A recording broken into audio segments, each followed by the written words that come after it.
ओशो एक क्रांतिकारी आत्मा की जीवन यात्रा जन्म और प्रारंभिक जीवन पूरा नाम रजनीश चंद्र मोहन जैन जन्म 11 दिसंबर 1931 कुचवाड़ा गांव मध्य प्रदेश। बचपन से ही ओशो अत्यंत बुद्धिमान, जिज्ञासु और विद्रोही स्वभाव के थे।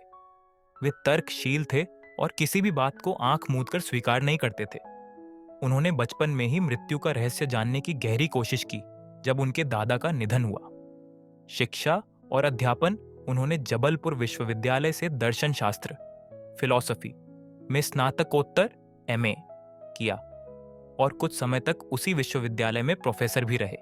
इस दौरान वे देश भर में भाषण देने लगे, विशेषकर धर्म, राजनीति, प्रेम और जीवन की सच्चाइयों पर। आध्यात्मिक जागरण और सार्वजनिक जीवन 1960 के दशक में उन्होंने आचार्य रजनीश के रूप में आध्यात्मिक प्रवचन देना शुरू किया। 1770 में उन्होंने पहला डायनामिक मेडिटेशन सत्र शुरू किया, एक उग्र ऊर्जा भरा ध्यान तकनीक जो पश्चिमी और आधुनिक मानसिकता वाले लोगों को ध्यान से जोड़ने के लिए बनाई गई थी। पुणे आश्रम की स्थापना 1774 में पुणे में ओशो आश्रम की स्थापना हुई। यहाँ देश विदेश से लोग आने लगे। ओशो का प्रभाव अब एक गुरु से कहीं अधिक हो गया।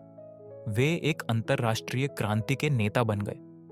अमेरिका यात्रा और रजनीशपुरम 1981 में वे अमेरिका गए और ओरेगन राज्य में रजनीशपुरम नामक एक विशाल कम्यून की स्थापना की। यह दुनिया की सबसे अनोखी आध्यात्मिक बस्ती बन गई थी, परंतु अमेरिकी सरकार और स्थानीय लोगों के साथ विवादों के कारण 1985 में उन्हें गिरफ्तार किया गया।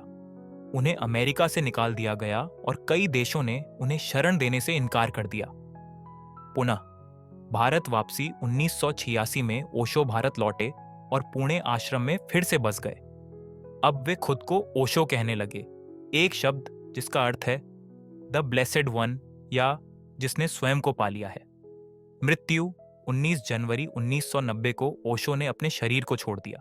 उनके अंतिम शब्दों में एक शांति और गहराई थी। मैं शून्य की ओर जा रहा हूं, सब ठीक है।